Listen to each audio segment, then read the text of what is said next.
ህይወት ምን ጊዜም ቢሆን እናንተን ለማናገር እየሞከረች ነው። እናንተ ግን አሁንም ችላ እያላችሁ ነው። በየቀኑ በህይወታችሁ በሚያጋጥማችሁ ነገሮች ውስጥ ብዙ መልእክቶች ይወረወሩላችኋል። እነዚህን መልእክቶች ግን መገንዘብ አልቻላችሁም። አጋጣሚ ነው ብላችሁ ልታልፏቸው ትችላላችሁ። ነገር ግን አጋጣሚ ለመባል እንኳን የሚመች አይደለም። ታስቦና ታቅዶበት የተደረገ ነገር ይመስላል።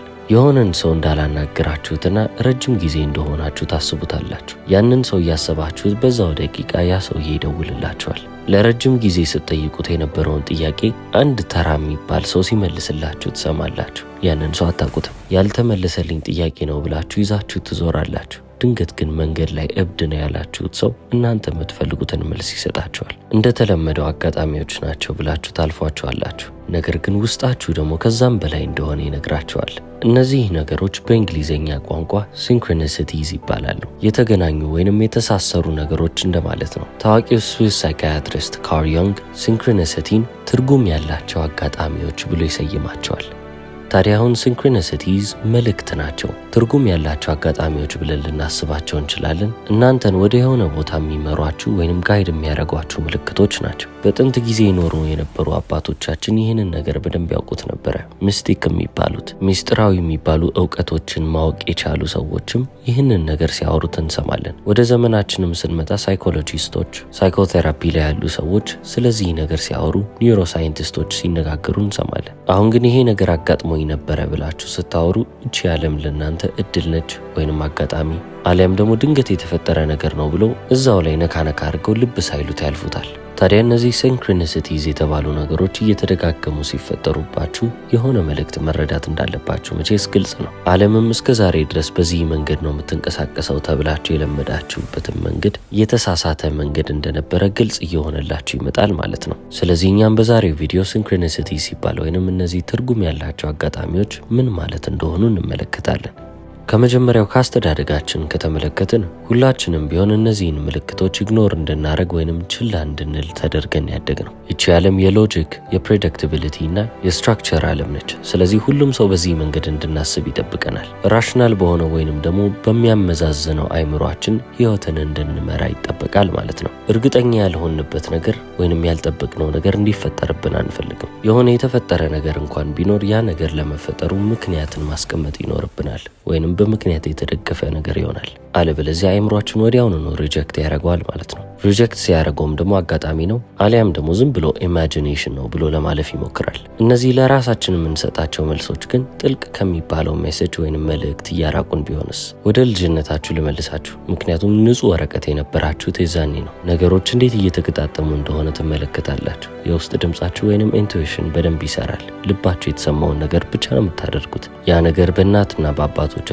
ወይንም በቤተሰባችሁ ትክክል ባይሆንም እንኳን ታደርጉት ነበር።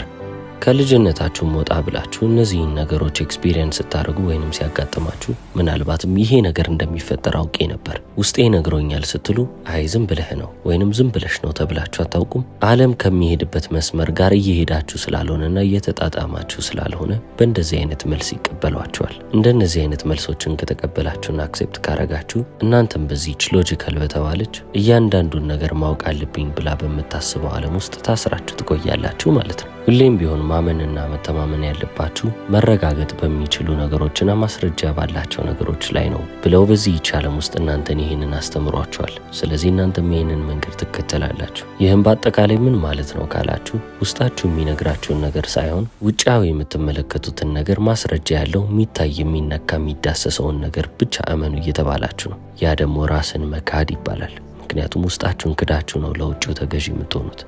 ዓለም ላይ በጣም ጠበብት የሚባሉ ባሉበት በተሰማሩበት ሙያ ላይ በጣም የታወቁና ታላላቅ አይምሮ አላቸው የሚባሉ ሰዎች ስለ ሲንክሮኒሲቲስ ወይንም ደግሞ ስለ ፓተርኖች ግጥምጥሞሽ የበዛባቸው አንዱ ከሌላው ነገር ጋር የሚያያዝበትን ነገር ስታገኙ እነዚህ ነገሮች እናንተን ወደ ታላቁ እውነታ እየገፏችሁ የሚሄዱ ነገሮች ናቸው እንጂ አጋጣሚ ብላችሁ ወይንም ተራ ኢማጂኔሽን ብላችሁ መተው ያለባችሁ ነገር አይደለም ይላሉ። ብዙሃኑ ጋር ብትሄዱ ወይንም ደግሞ ዓለም የምትለዋን ነገር ግን ከሰማችሁ የዚህን ተቃራኒ ነው። ካሰባችሁበትም ይህ መሆኑን ለእናንተ ሊደንቃችሁ አይገባም። አንድን ህዝብ መቆጣጠር ከፈለጋችሁ፣ ሁሉም ሰው እናንተ ባላችሁት መንገድ እንዲሄድላችሁ ከፈለጋችሁ መጀመሪያ ኃይላቸው ከነሱ ውጪ እንዳለ ማሳመን ይጠበቅባቸዋል። ዓለምን የሚመሯትም ሰዎች ይህንን በትክክል አድርገዋሉ። አብዛኛው ህዝብ ውጫዊ ነገሮችን እየተመለከተ ባክኖ የሚቀረውም ለዚህ ነው። ነገር ግን እነዚህን ግጥምጥሞሽ ወይንም ደግሞ ትርጉም ያላቸውን አጋጣሚዎች ልብ እያላችሁ ፓተርኖቹን እያስተዋላችሁ ስትመጡ ከእናንተም የበለጠ ትልቅ ትርጉም ያለው ነገር ጋር ኮኔክትድ እንደሆናችሁ ከምንጩ ጋር እንደተገናኛችሁ ይሰማቸዋል። አሁን ታዲያ ሲንክሮኒሲቲስ ብለን ያሰብናቸው ነገሮች የምርም ተራ የሚባሉ ነገሮች ካልሆኑ ታዲያ ምንድናቸው ትላላችሁ? ያ ስታስቡት የነበረው ሰው ሲደውልላችሁ፣ ፈልጋችሁት ነገር ግን አይምሯችሁ ላይ ሊመጣላችሁ ያልቻለው ሙዚቃ ሌላ ሰው ሲከፍተው፣ በሄዳችሁበት ቦታ ሁሉ እነዛን ተደጋጋሚ ቁጥሮች ብትመለከቱ 111 222 ወይንም የትኛውንም ተደጋጋሚ የሚባሉ ቁጥሮችን እየተመለከታችሁ ብታልፉ እነዚህ ሁሉ ነገሮች ተራ እንዳልሆኑ ይገባችኋል። ነገር ግን ምንነታቸውም አይገባችሁም። የበለጠ ግን ልብ ባላችሁ ቁጥር የእነዚህ ነገር መደጋገምም እየበረታ እየበዛ ይመጣል። ተራ የሚባሉ ምልክቶችም አይደሉም። እናንተ መሄድ ያለባችሁን መንገድ የሚያሳዩአችሁ ፍንጮችም ጭምር ናቸው። ይህንን ፍንጭ ማን ነው የሚሰጠኝ ካላችሁ የእናንተ ውስጠኛው ኢንተሊጀንስ ወይንም ኢንፊኒት የምትሉት ማብቂያ የሌለው ገደብ የሌለው ኃይላችሁ ነው። ያ ፓወር፣ ያ ኤነርጂ፣ ያ ፎርስ እናንተን ይመራቸዋል። አሁን ላይ ኳንተም ፊዚክስ እንደደረሰበትም ከሆነ ከጥንትም ጀምሮ እየተማረን እየሰማን እንደመጣ ነው ከሆነ እዚህች ዓለም ላይ ያለነው ሰዎች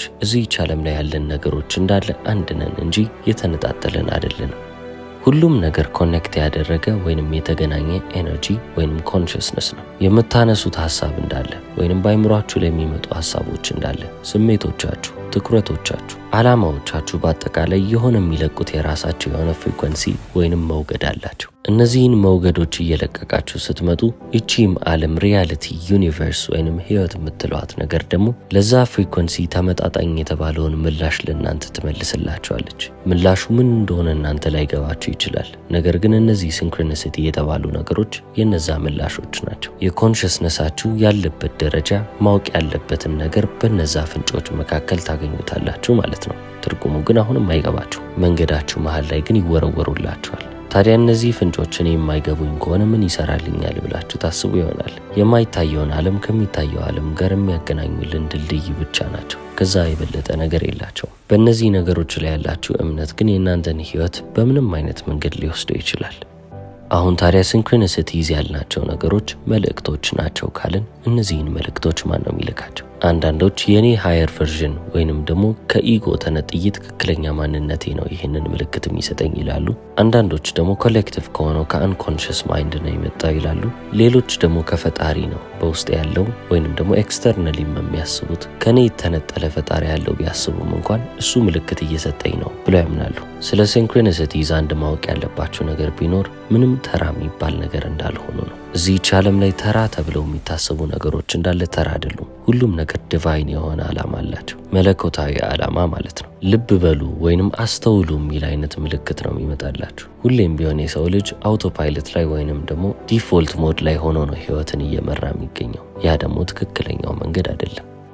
ከኦቶ ፓይለት ተነጥለን ወደ ኮንሽስ ክሪኤሽን መምጣት አለብን። አስተውለን ህይወታችንን መፍጠር። አንዴ እነዚህን ምልክቶች ልብ እያላችሁና እያስተዋላችሁ ስትመጡ እነዚህ ነገሮች እንዳለ ተራ ናቸው የሚለው እሳቢያችሁ እየፈራረሰ ይመጣል። ቀጣዩ ጥያቄያችሁም የሚነሳው እዚህ ጋር ነው። እነዚህ ነገሮች ተራ ካልሆኑ እንዴት ነው የሚሰሩት? እኔ ልብ በማልልበት በማላስተውልበት ዓለም ውስጥ ምን እየተካሄደ ነው ትላላችሁ? ከዚህም የበለጠ ጥያቄ አለ። እነዚህን ሲንክሮኒሲቲ የተባሉ ነገሮች ትርጉም ያላቸውን አጋጣሚዎች እንዴት ነው በህይወት የምጠቀመው? እነዚህ ነገሮች እናንተን የማይጠቅሟችሁ ከሆነ ሲንክሮኒሲቲዝ ባትሏቸውም ችግር የለው። ያልጠቀሟችሁ ነገሮች ትርጉም አላቸው ቢባሉ ምንም አይሰራላችሁማ። ሲንክሮኒሲቲዝ ከሚባል ነገር ጀርባ አንድ በጣም ቀላል የምትባል መርህ አለች። ህይወት በምትባል ነገር ውስጥ አይምሯችሁ ተመልካች ብቻ አይደለም። ህይወት የምትባለዋን ነገር እያስተካከለ ራሱ ቅርጽ እያስያዘ የሚሄድ አንዱ ገንቢ አካል ነው። አይምሯችሁን ልክ እንደ ሸክላ ሰሪ አድርጋችሁ ታስቡታላችሁ። ህይወታችሁ ደግሞ ሸክላው ነው። መቼም ቢሆን ተበላሽ ሊባል አይችልም። ያንን ነገር እያፈረሳችሁ እንደምትፈልጉት አድርጋችሁ ቅርጽ እያስያዛችሁ ትሄዳላችሁ። በኒውሮ ሳይንስ ከሄዳችሁ ሬቲኩለር አክቲቬቲንግ ሲስተም የሚባል የአይምሯችን ክፍል አለ። የሚያደርገው ነገር ኢንፎርሜሽኖችን ፊልተር እያደረገ እያጣራ ማውጣት ብቻ ነው። ይህም ማለት ማየት የፈለግነውን ነገር እንድናይ ብቻ ነው የሚያደርገን። በትናንትናው ቪዲዮ ላይ ይህንን ነገር ጠቅሼላችሁ ነበረ። አንድ በጣም ወዳችሁት የገዛችሁትን ጫማ ካደረጋችሁ በኋላ ሁሉም ሰው ያንን ጫማ ያደረገ ይመስላችኋል። እነዛ ጫማዎች ከየት ተከሰቱ ካላችሁ ከመጀመሪያውም ነበሩ። ነገር ግን እስከ ዛሬ ድረስ ልብ አላላችሁም ነበር። ሲንክሮኒሲቲዝ ብለን በምናስባቸው ትርጉም ያላቸው አጋጣሚዎች ብለን ያሰብናቸውም ነገሮች የምርም ትርጉም አላቸው። እነዚህ ነገሮች የሚመሩኝ መንገድ አለ ብለን በእነዚህ ነገሮች እያመንን ስንመጣ ኤክስፔክት እያደረግን ወይንም ደግሞ እየጠበቅናቸው ስንሄድ እነዛ ነገሮች የበለጠ እየተደጋገሙ በህይወታችን እየታዩ ይመጣሉ። ያቺ ሁሌም ቢሆን ተደጋግማ የምትመጣዋ ቁጥር ልትሆን ትችላለች። በየቀኑ የሚያጋጥማችሁም ነገር ሊሆን ይችላል። ምንም ይሁን ለነዛ ነገሮች የምትሰጧቸው ትርጉም የእናንተን ህይወት ሪሼፕ እያደረገ ወይንም ደግሞ እንደገና አዲስ ቅርጽ እያስያዘ ይመጣል ማለት ነው። ከዚህ በፊት ስለ ሎ ኦፍ ቫይብሬሽን በደንብ አውርተናል። ሁሉም ነገር ቫይብሬሽን ነው፣ ነገር ግን ቫይብሬት የሚያደርግበት ሬት ይለያያል። ስለዚህ እነዛ ነገሮች የራሳቸው የሆነ ሞገድ ይኖራቸዋል፣ ፍሪኩዌንሲ ይባላሉ። ሁሌም ቢሆን በፍርሃት ውስጥ የምትጓዙ ከሆነ በጭንቀት ውስጥ የምትራመዱ አይነት ሰዎች ከሆናችሁ የእናንተም ህይወት እነዛን ነገሮች እነዛን ስሜቶች የሚያንጸባርቅ ይሆናል። ታዲያ ህይወታችሁን ወደ ሲንክሮኒሲቲ ስትለውጡትስ ሁሉንም ነገር በመገጣጠምና ሁሉንም ነገር አንድ ወደ ማድረግ እያሰባችሁ ስትሄዱ ምን ይፈጠራል ካላችሁ ተመሳሳይ ነገር ነው። እናንተ ይፈጠራል ብላችሁ ያሰባችሁትም ነገር በህይወታችሁ እየተፈጠረላችሁ ከዚህች ሪያሊቲ ብለን ከምናስባት ህይወት ብለን ከምንይዛት ነገር ጋር አንድ ሆናችሁ እየተግባባችሁ ትመጣላችሁ። ለዚህ ነው ሁሌም ቢሆን የሆነ ተደጋጋሚ ቁጥር የሚያዩ ሰዎች አሁንም በሌላ ቀን ሲነሱ ያንን ቁጥር ድጋሚ እየተመለከቱት እንዴ ይሄ ነገር ሁሉም ቦታ ነው እንዴ እያሉ እያስተዋሉ የሚመጡት። እነሱ ያንን ነገር ልብ ማለታቸው ብቻ ሳይሆን ሬቲኩለር አክቲቬቲንግ ሲስተማቸው መስራቱ ብቻ ሳይሆን የኤነርጂ ሽፍታቸውም ይታወቃል ማለት ነው። ኤነርጂያችሁ ሲለወጥ ደግሞ ህይወትም ከዛ ኤነርጂ እኩል መሆን አለባት። አላይመንት ወይንም ደግሞ መስተካከል፣ መጣጣም፣ መስማማት የሚባለው ነገር የሚመጣው ኤነርጂያችሁና ህይወታችሁ አንድ ሲሆን፣ ስለዚህ ህይወትም መልሳ ያቺን ነጸብራቅ እያሳየቻችሁ ትሄዳለች። ኤነርጂያችሁን የሆናችሁትን ትሆናለች። ታዲያ አሁን ይህንን ሁሉ ኮኔክሽን እንዴት ነው የሚፈጥረው ካላችሁ ኮንሽስ ወይንም ንቁ የሚባለው አእምሯችሁ ዋናውን ስራ ይሰራላችኋል። ማለትም ደግሞ ዕለት ተዕለት የምታደርጉትን ስራ ይሰራል። ሰብኮንሽስ ማይንዳችሁ ግን ጥልቅ የተባለውን ስራ እየሰራላችሁ ይሄዳል ማለት ነው። እነዚህን ሲንክሮኒሲቲዝ ያልናቸውን ግጥምጥሞሽ ብለን የሰየምናቸውን ትርጉም ያላቸውን አጋጣሚዎች እየፈጠረላችሁ እያስተካከለላችሁ ይመጣል። አንድን መረጃ ከሌላ መረጃ ጋር እያጣመረ ማሰብ ይጀምራል። እነዛን ነገሮች ፓተርን እያስያዘ የሚገናኙትን መደዳ እያስያዘላችሁ ይመጣል። ስለዚህ እነዛ ነገሮች የበለጠ በህይወታችሁ እየተፈጠሩ ይመጣሉ። አንድን ኢንቴንሽን ሴት ስታረጉ ወይንም ይህንን ዓላማ ይዣለሁ ብላችሁ ስታስቡ አይምሯችሁ ያንን ነገር ይቀበለውና ያንን ነገር የምታዩበትን መንገድ ያስተካክላል። ሰብኮንሽስ ማይንዳችሁ የሚሰራውን ነገር አታውቁትም። ነገር ግን በውስጣችሁ ያሰባችሁት የተቀበላችሁት ነገር ከሆነ ሰብኮንሽስ ማይንዳችሁ ሊያገለግላችሁ ዝግጁ ሆኖ ይጠብቃል ማለት ነው። እዛ ነጥብ ላይ እንድትደርሱ የሚያደርጋችሁን የሚረዳችሁን ነገር እንዳለ እያስተካከለ መስመር ያስይዝላችኋል። እነዚህም ሲንክሮኒሲቲ እየበዙባችሁ ይመጣሉ። በሲንክሮኒሲቲ የሚያምኑም ሰዎች ህይወታቸው እንዳለ በእነዚህ ድግግሞሽ በሚባሉ መልእክት ባላቸው አጋጣሚዎች የተሞሉት ለዚህ ነው። እነዚህ ሲንክሮኒሲቲዝ የተባሉ ነገሮች ከአጋጣሚም በላይ እንደሆኑ የምታውቁት ኮንሽስ ማይንዳችሁን ከሰብ ኮንሽስ ማይንዳችሁ ጋር ስለሚያያይዙላችሁ፣ በተጨማሪም ሪያሊቲ ወይንም ህይወትን ከፈጠራት ከሚቆጣጠራት ኃይል ጋርም አንድ ስለሚያደርጓችሁ ነው። ስለዚህ እዚህ ጋር ዋናው ጨዋታ ከነዚህ ምልክት ከተባሉ ነገሮች ጋር አንድ ላይ መጓዛችሁ ነው እንጂ ተቃራኒ መሆናችሁን አይደለም። አንድ ጥቁር የሚባል ጨለማ ክፍል ውስጥ እናንተን ባስገባችሁ፣ እዛ ክፍል ውስጥም ብዙ የሬዲዮ ሞገዶች ቢኖሩ እናንተ ሬዲዮ እስከሌላችሁ ድረስ እነዛን የሬዲዮ ስቴሽኖች አታዳምጧቸው።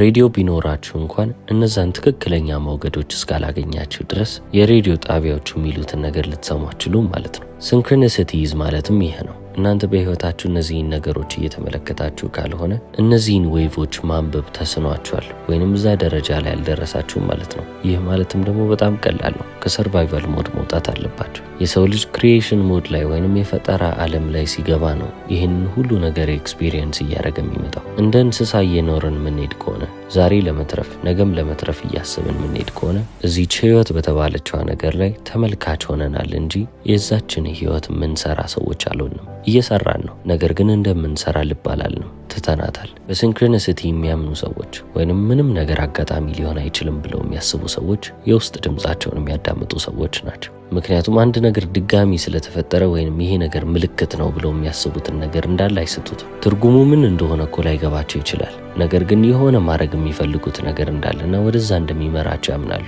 ያ ደግሞ በቂ ነው። ለምሳሌ እኔ በየቀኑ አንድ የሚለውን ተደጋጋሚ ቁጥር ባየው፣ ስልኬን በከፈትኩ ቁጥር ሰዓቱ እሱ ከሆነ፣ ውጪ ስወጣ የመኪና ታርጋ ላይ ያንን ቁጥር ባየው፣ ወይንም ማንኛውም አይነት ቦታ ላይ በቀን ውስጥ ተደጋጋሚ ያንን ቁጥር እየተመለከትኩ ማልፍ ከሆነ አጋጣሚ እንዳልሆነ በጣም ግልጽ ነው። ከዛ በላይ የሆነ መልእክት አለው። መልእክቱንም ግን አላወቅኩትም። ስለዚህ ማድረግ የምችለው ነገር እምነቴን ማስተካከል ነው። ይሄ ነገር ማለት ለእኔ ጥሩ ነገር መጥቷል ማለት ነው ብዬ ካመንኩ ለእኔ ጥሩ ነገርን ይዞልኝ የሚመጣ ቁጥር ይሆናል። ቁጥሩ ኃይል ስላለው አይደለም፣ እምነቴ ግን አለው። ስለዚህ እነዛ ቁጥሮች በህይወቴ እየተደጋገሙ በመጡ ቁጥር እኔም ልብ እያልኩና እያስተዋልኳቸው ሲሄድ እነዛ ነገሮች እየበዙብኝ ይመጣሉ። እነዚህን ቁጥሮች በቀን 1-2 የማይ ሰውዬ አሁን 3-4 እያየኋቸው አልፋለሁ። ስለዚህ ለነዛ ነገሮች ደግሞ ጥሩ ትርጉምን ወይንም ደግሞ ጥሩ ሚኒንግን ካስቀመጥኩ ኤነርጂ ኮንሽስነስ እዛ ደረጃ ላይ ነው ማለት ነው። ስለዚህ ዓለምም እቺም ህይወት እኔ የሆንኩትንና የተቀበልኩትን ነገር ምስክር ሆናለሁ ብላ ልታሳየኝ ትመጣለች። የምፈልገውም ነገር ተደረገ ማለት ነው። ይህን ያህል ቀላል ነው። መጀመሪያ ትኩረት ማድረግ ይኖርባቸዋል። በሁለተኛ ደረጃ ኤነርጂ ሽፍቲንግ ይከናወናል። ያ ማለትም ደግሞ ያላችሁበትን ደረጃ መውገዳችሁን እያስተካከላችሁ ትመጣላችሁ። ህይወታችሁም እንደምትጠብቁት ይሆንላችኋል። እስከ መጨረሻው ስለተከታተላችሁኝ አመሰግናለሁ። ቻው።